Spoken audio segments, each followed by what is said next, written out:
Assalamualaikum warahmatullahi wabarakatuh. Perkenalkan, nama saya Leviana Fitri Mawaddah dengan NIM 252614401126. Saya berasal dari Fakultas Ilmu Kesehatan dengan prodi D3 Keperawatan. Saya di sini menjelaskan sejarah perkembangan dan nilai perjuangan Yarsi Sumbar.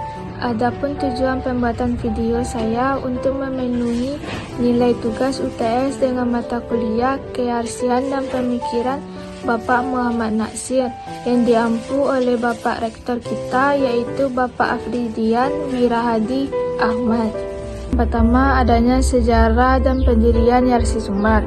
Yarsi Sumbar didirikan atas prakarsa Muhammad Natsir, tercatat dalam Akta Notaris nomor 20 tanggal 31 Januari 1969. Motivasi pendiriannya yaitu memberikan pelayanan kesehatan sebagai dakwah dengan semangat pengabdian kepada Allah dan umat tanpa diskriminasi. Rumah Sakit Islam Ibnu Sina. Yarsi Sumbar mendirikan sejumlah rumah sakit yang ada di wilayah Sumatera Barat.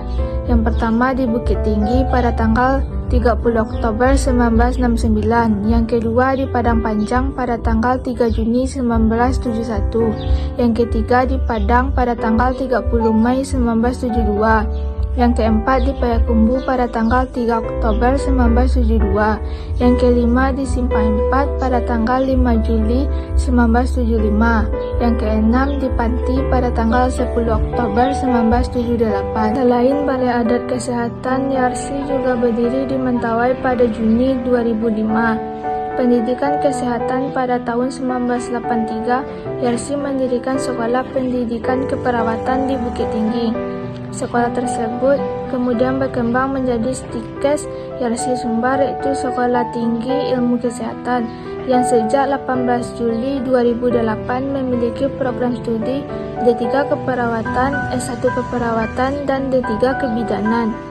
Pendidikan atau Universitas Muhammad Natsir di Bukit Tinggi dibentuk oleh Yarsi Sumbar. Universitas ini secara resmi berdiri 16 Oktober 2014 dengan 10 program studi mulai dari farmasi, gizi, hingga akuntansi dan hukum Islam. Perkuliahan pertama dimulai pada tahun ajaran 2015 dan 2016. Unit usaha lainnya, selain rumah sakit dan pendidikan, Yarsi Sumbar mengembangkan unit lainnya. Swalayan Masita di Bukit Tinggi didirikan 16 Juli 1986. PT Radio Yarsi Citra Mandiri di Simpang 4 didirikan 2 Agustus 2012. Penggalangan wakaf dan layanan syariah. Yarsi Sumbar meluncurkan Yayasan Wakaf Sumbar untuk mendirikan Rumah Sakit Ibnu Sina dengan pendanaan wakaf. Mereka mengumpulkan dana wakaf dari umat agar pembangunan rumah sakit lebih dakwah bilhal, artinya dakwah melalui perbuatan atau amal nyata, bukan hanya ceramah. Contohnya pembangunan Rumah Sakit Ibnu Sina di Padang Panjang dan di kota lainnya. Kerjasama dengan pemerintahan daerah. Pada tanggal 6 September 2022, Yarsi Sumbar menjalin kerjasama dengan pemerintahan Kabupaten Tanah Datar untuk pelayanan kesehatan masyarakat. Dalam kerjasama ini ditekankan bahwa Yarsi sebagai lembaga dakwah dan pelayanan kesehatan dan komitmen kerjasama untuk memberikan manfaat nyata ke masyarakat Tanah Datar. Organisasi dan nilai internal. Visi Yarsi Sumbar yaitu menjadi unit kegiatan yang terbaik di Sumatera dan mampu bersaing di era globalisasi. Misi utamanya yaitu pelayanan masyarakat fisik dan spiritual, penggalangan potensi umat, pengabdian dengan nilai akhlakul karimah, dan dakwah bilhal. Budaya organisasi memiliki 8 azas atau disingkat dengan Ibnu Sina yang menjadi nilai dasar Yarsi Sumbar, yaitu ikhlas, berbudi, nuansa Islam, uswa atau menjadi teladan, santun, inovatif, normatif, dan amanah.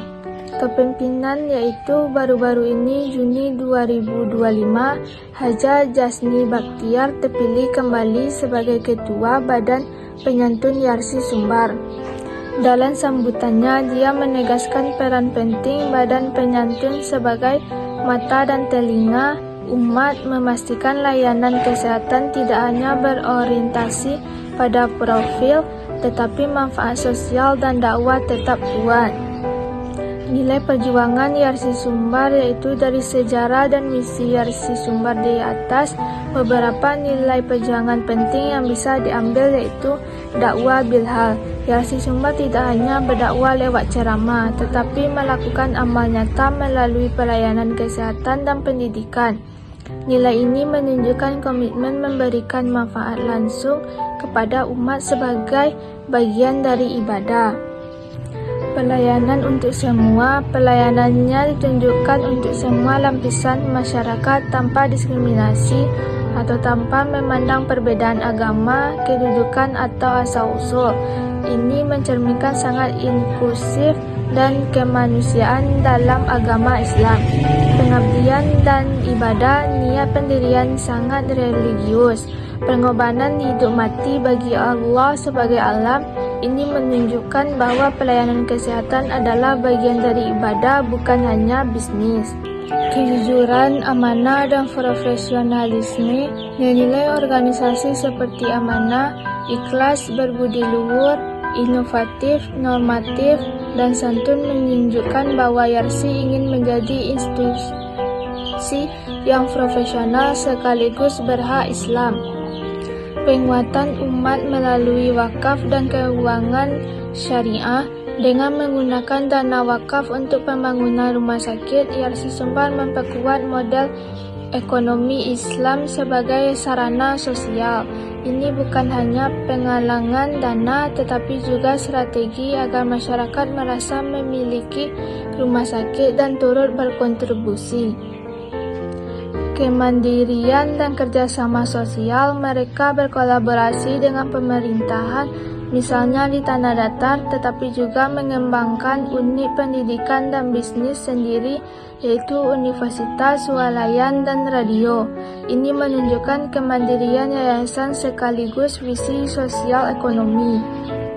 Kualitas kepemimpinan dan partisipasi umat, pemilihan badan penyantun, dan ketertiban tokoh masyarakat menyiratkan bahwa Yarsi menempatkan partisipasi umat sebagai pilar kontrol sosial.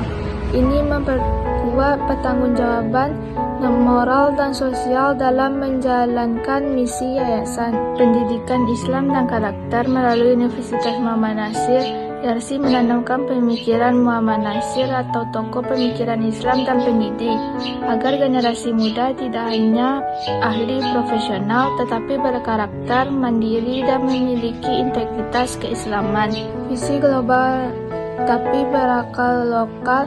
Meskipun memiliki visi bersaing di era global, Yarsi tetap sangat berakar di nilai-nilai lokal Islam dan sosial Sumatera Barat. Refleksi kenapa perjuangan Yarsi Sumbar penting.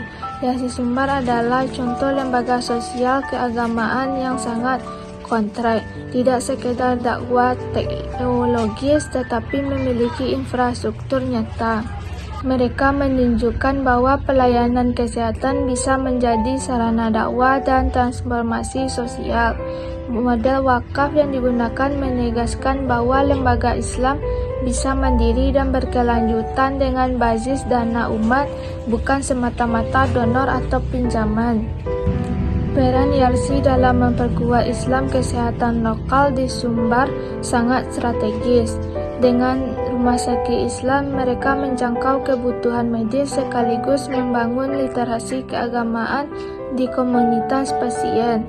Pendidikan tinggi yang dibangun memberikan kontribusi jangka panjang, mencetak kader muslim dan profesional dan berakhlak. Sekian penjelasan dari perjalanan Yarsi Sumbar. Saya akhiri dengan Assalamualaikum warahmatullahi wabarakatuh.